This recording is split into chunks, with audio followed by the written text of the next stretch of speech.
hope everyone's enjoyed the sessions you've followed so far this morning. I'm super hyped to be making a small contribution to what's already been a real treasure trove of startup content. Personally, I've also really enjoyed using the Hopin platform. Incidentally, they're a client of ours, so it's awesome to be experiencing it firsthand and knowing the energy the team put into it. So well done to Johnny, who's their CEO, and also the Hopin team on that one. I'm going to be talking about attracting talented folks to your startup's mission and vision today, but moreover, I'm going to discuss some of the ideas, frameworks, concepts that will help you assess who you really need on your roster in the first instance. So the things I talk about today are generally fairly quick, straightforward things that your company can do today, or more probably on Monday. I'd like to have everyone leave the session, I guess, with a sense that they've gained some talent insight of real practical utility. Like you'll walk up to a hiring manager or business leader on Monday morning and say, hey, how about we try this?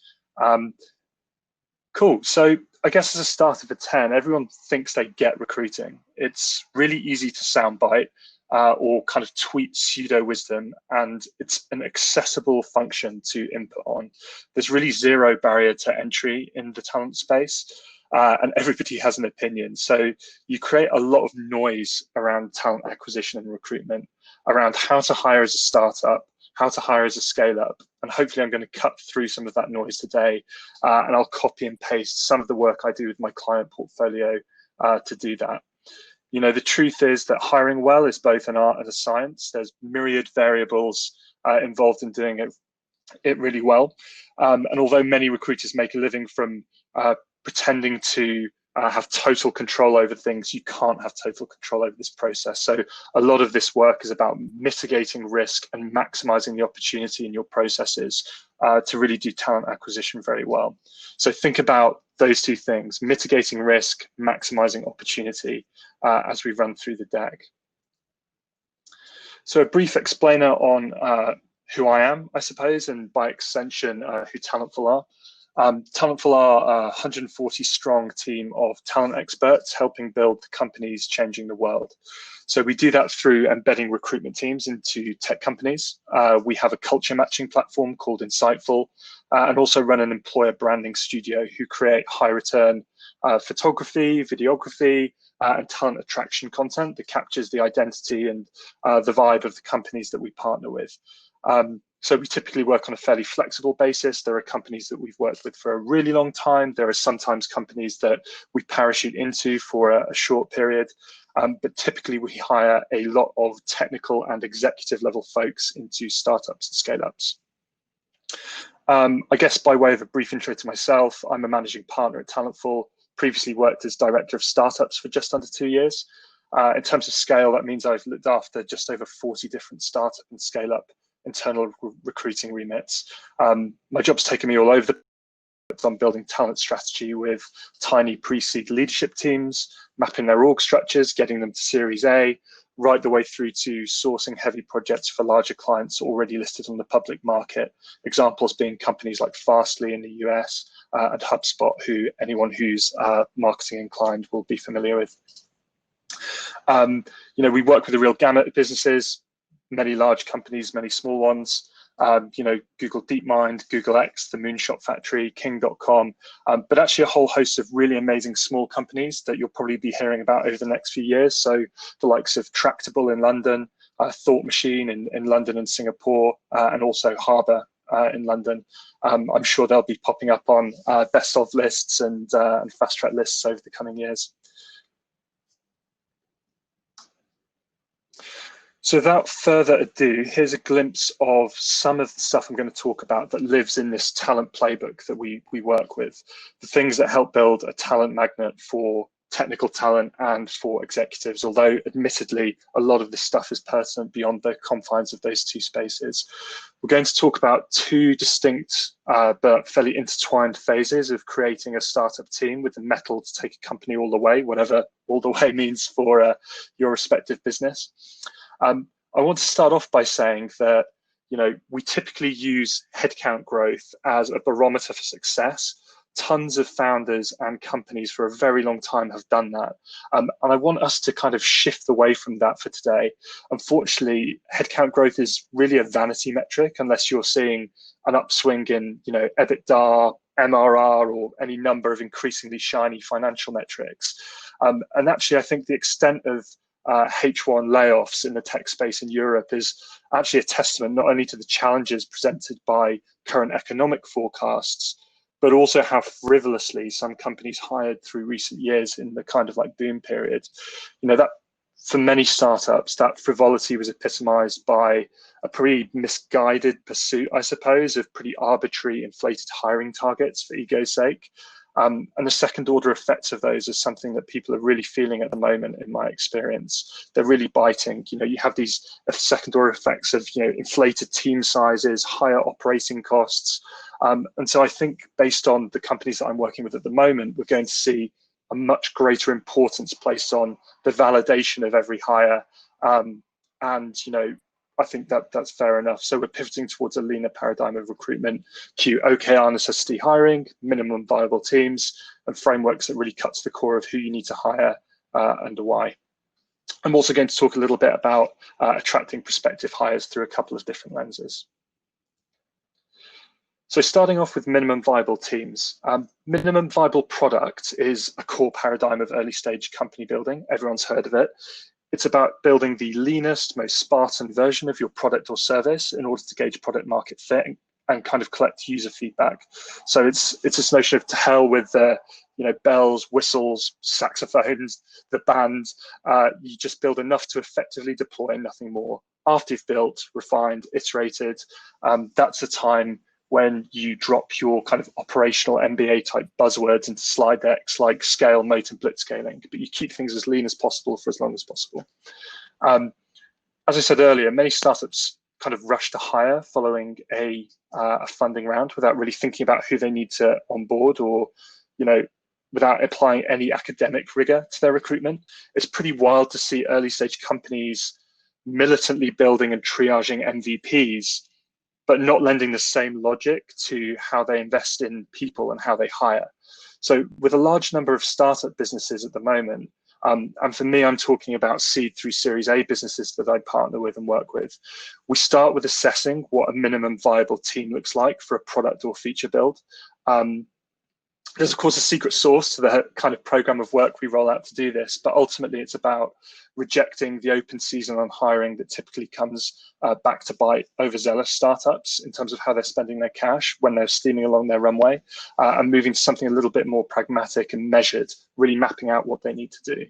A good lens through which to view the logic of this is Parkinson's law. So Parkinson's law is an age-old management theory which states that work, and by extension cost, tends to expand to fill the time allotted to it. So it's a good way to understand how bureaucracy increases and how efficiency decreases as an organization grows. So it is pragmatic to think about a minimum viable team. My advice to the startups we work with on a day-to-day basis is typically to avoid the temptation to overhire. Think about your minimum viable team, and you'll see a ton of benefit on the back of that. Assessing your minimum viable team is nigh on impossible if you're not good at target setting or establishing clear OKRs. So the number of early stage startups who I speak to each year that don't cycle back on their targets or have a one-page strategic plan that really needs dusting off when you have this conversation is quite incredible. You go through a good accelerator program or what have you, and they'll typically talk about something like a one-page strategic plan, but it's really important to have this in order ahead of being able to establish what your minimum viable team looks like. You can organize without them. There are companies that do really well without being operationally sound on stuff like this, but typically the companies that I've helped scale really well from a talent perspective all have this stuff down. Embryonic ideas around building your early stage business are awesome, but operational excellence and adherence to the cadence that you need of check-ins on this stuff can't be bluffed or faked. So as an exercise, I often run through with startup and scale-up leadership teams a kind of triage of their hiring plan by looking at OKRs that have been set to ensure we don't overhire. So if we can't identify the specific goal or OKR that a hire serves, then we typically remove it from the hiring plan. Think about the clarity that also permits when you have prospective hires talking about what their goals are coming into the business. You know exactly why you're joining, why someone is joining, or why you want them to join, and what you're focusing on. Typically, something missing in a lot of startups, and visibility on that really negates the perceived risk candidates have in joining an early stage business. They can see that there's been a degree of logic put into what they're doing, and there's a clear focus. So I'm going to talk quite quickly about talent pool engineering. I could talk about this slide forever, but I'm cognizant of time and only have 15 minutes, unfortunately. So functional hiring is the idea that you have a list of requirements for a role, and you hire against those things. It's super conducive to building out, a large business. But most of the time, startups need a culture of experimentation and an attitude of change the industry rules, not play by them. So diversity in all forms and engineering a pool of diverse talent with a range of experience, a range of different businesses they've worked in the past, really drives that figure out the new behavior that you need in the genetic makeup of your startup team. It's essential to startup success. The problems you're solving now may not be the problems you're solving further down the line, and you need to hire for that. So there's a framework through which I do this with my clients. I'm happy to discuss it offline or later on, but here are a few things you can think about when doing this yourself. Think about the diversity of your team's problem-solving portfolio, the kinds of businesses they've been in, if they understand or don't understand the established industry norms that you're operating in. Think about the team's creativity, ensuring not just a culture of livelier conversations, but also an atmosphere of kind of welcoming a new level of dynamism into your business. And actually think about, general diversity in the truest sense that people talk about it now, in terms of, the age point, mixture of old and new ideas is super valuable to a startup, folks' background, etc. So there's a few ways you can start to think about who you really need to hire: minimum viable team, OKRs, the kind of genetic makeup of your team. But I'm going to jump into attracting the hires you now need. So there's been a recent trend for fairly small companies to emulate and pitch candidates through high cash burn perks, comp packages, the kinds of things that enterprise typically pitch on. I think for many that now seems quite short-sighted, particularly with what's going on financially out there in Europe at the moment. It's oftentimes pragmatic now to really think about, I guess, being candid about your challenges and moving away from bean bags and lunchtime being paid for and those sort of things in early stage companies. Don't compete on that playing field. Compete on the things that you offer that an enterprise business doesn't. And oftentimes that's about being really candid about your challenges. Don't shy away from it. Cut out the fluff about collaboration as your principal selling point, bean bags and all the stuff I mentioned before, and be really honest about what needs work in your business and the challenges that you're facing. That's what attracts people to a startup, doing work that matters. And, show that belief in the candidates who you're speaking to's ability to help you fix those things, which ties into a second point around contextualizing their work. If you're now hiring through OKR necessity, which we talked about before, you're really well positioned to really contextualize someone's value to your business and talk to them about that.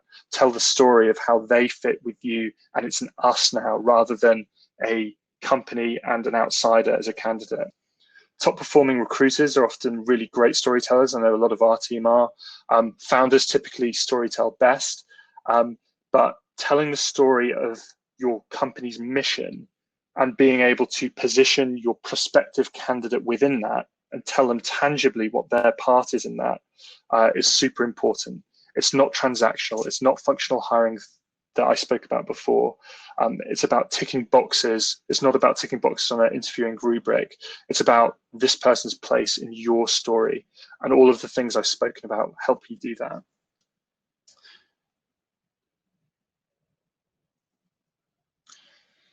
So building influence and talent brand is really the second big way that you can cheaply and quickly, attract really talented people to your company. I'll start off by saying anyone can build a great talent brand. Scale matters. Of course, it's easier to do if you're larger and have a bigger customer audience already, but it's also something that you can do when you're pretty small. We have an internal branding studio, as I mentioned, at Talentful, who work on big employer branding projects for well-known companies week in, week out. So I won't do this as much justice as Kelly from that team probably would, but I would like you to take away this, which is talent brands and brands full stop that have a stance and have an opinion tend to really resonate with candidates and by extension be places that people want to work. So work out what it is your audience really care about. Create something meaningful for and have a stance on those things. It could be something minor around the blog post coverage that you have, but it could be something huge on a macro level.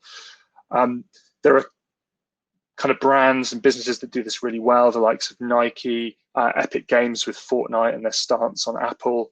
There are people, in the arts and music who are particularly good at this and have a stance on things that resonates with people. But ultimately, audiences really, really care about positive change around the things that really matter to them. And anybody can do that. Anybody can have an opinion. And certainly, as more of Gen Z move into the workforce, you have this kind of culture of monomass. And if you're interested in that, I'd recommend looking at the recent Days report that came out around youth culture. But there's a big movement at the moment towards, brands who really have an opinion on something, and people will make up their own minds on them. But I believe it's really important, and the companies that we work with who think that too tend to be hiring more easily because they have a really authentic self that people see. So that's quite a quick whistle-stop tour of a number of things there in terms of really cutting to the core of who you are, looking for, who you should value hiring, and then subsequently how to start thinking about going away with those things. So I'm going to open up and welcome any questions because I appreciate there's a couple of things particularly that we've potentially gone quite quickly through.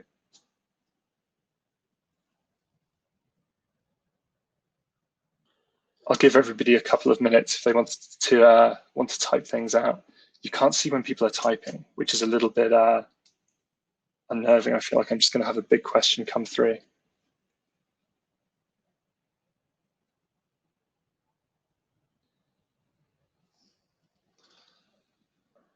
I'm also super excited to speak to anybody about this offline or in the networking sessions afterwards.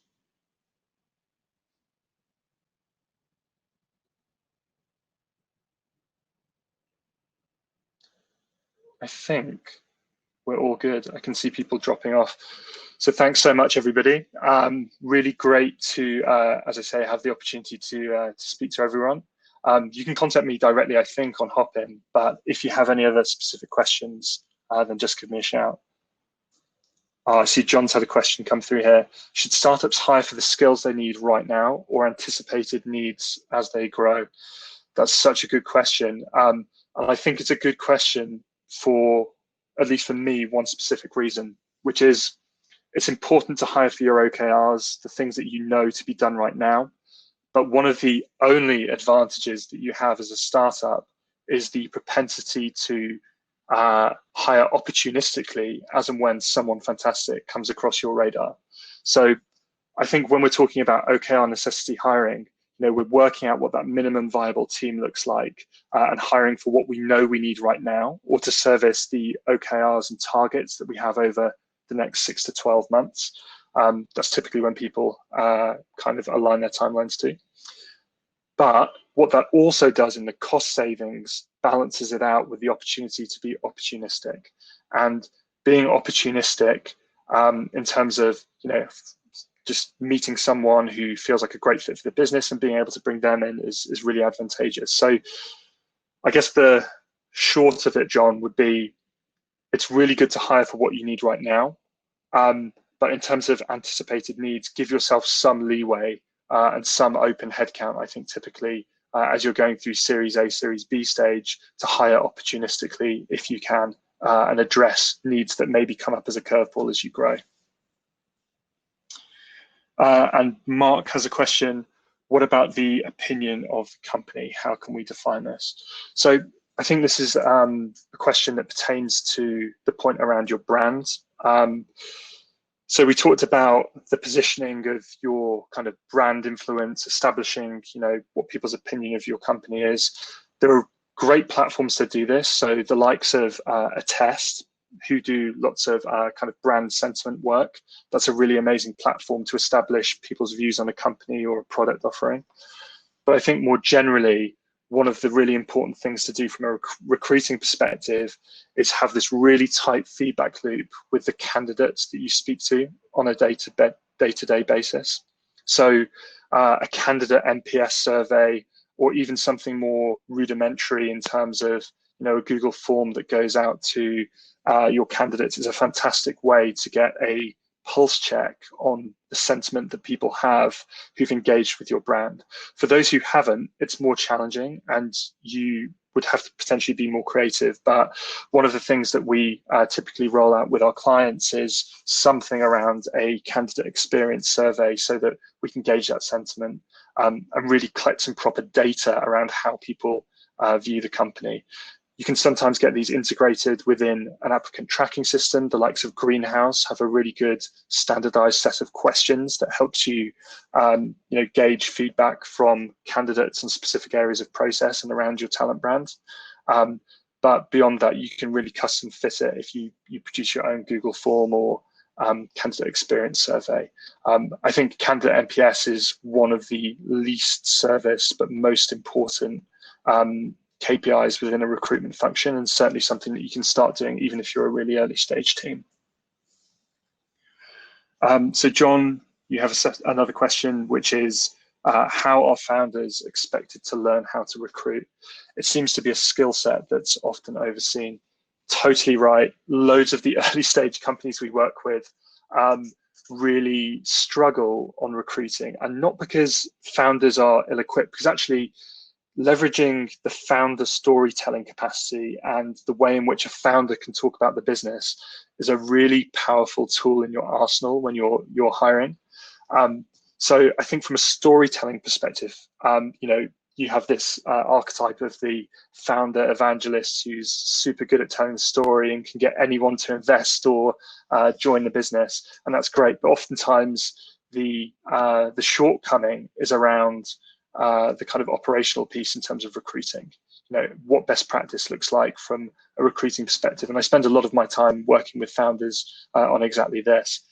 I think in terms of like a starter for 10 of how a founder would upskill on recruiting, the best thing to do, I have a vested interest in saying, like working with Talentful, of course, which I'm not going to say, but speaking to somebody who's been there and done it from a hiring perspective in the talent acquisition space, and experience this transition from kind of a functional recruiting operation to a scalable recruiting operation. They're very different. And as you go from kind of 40, 50 through to 100, 150, you go through that transition. Somebody who's been on that journey is a great person to have as a sounding board in terms of how to learn to recruit. And actually, depending on who your investors are, they sometimes have a director of talent acquisition level person internally who sits across a portfolio, who's a fantastic person to ask these kinds of questions, a really good crutch. But there are other folks out there, and oftentimes I'd advise you, if you're not partnering with a business like Talentful or you don't have that person internally already, to go out there on LinkedIn or go exploring and networking and find somebody who has that expertise to act as a sounding board. Carolina has asked, how do you reason when you hire young people, so students in the middle of their university education? You're in a position where you've just started to do that at your company. It's sometimes difficult to hire when university or entry-level folks aren't fully clear on what they want to do, but they have a great drive to do things and contribute. Really good question. I think you're always going to get a real mix in entry-level roles, clarity of purpose that people have. There are folks who really know what they want to do, and as you've alluded to, Carolina, there are folks who don't. I think at entry level, you have to be accepting to an extent of the fact that you're going to get that. And you're not necessarily going to speak to graduates. Say you've got an SDR role, somebody's moving into things for the first time. You're not necessarily going to have people who really even understand the full remit, and that's okay. But if you have a really objective, interviewing rubric that helps you establish the qualities someone brings to the table and how they fit with the qualities demanded by that remit, then you're putting yourself in a better position to really get to the core of whether that person's going to be a fit. As with lots of other roles, I suppose, I think there's going to be some elasticity to what their potential profiles look like. It's harder to compare folks at entry level sometimes, I think. But yeah, that would kind of be my starter. It's really tricky though. I think particularly in non-technical roles, Carolina, like working out how people fit in terms of their lack of certainty of what they're doing is a little bit more challenging. So yeah, they're kind of my reflections to start off with, I guess.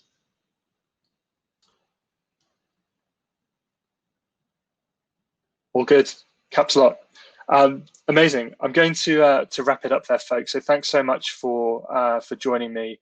I could talk about this stuff forever. So if you want to catch up on it afterwards, or if there's anything specific that I would have liked to go into more detail on, just give me a shout, and I will circle back to you. Connect with me on LinkedIn. I guess that's the thing to say. And yeah, thank you so much for attending and giving up your time on this lovely Friday. Cheers, everyone.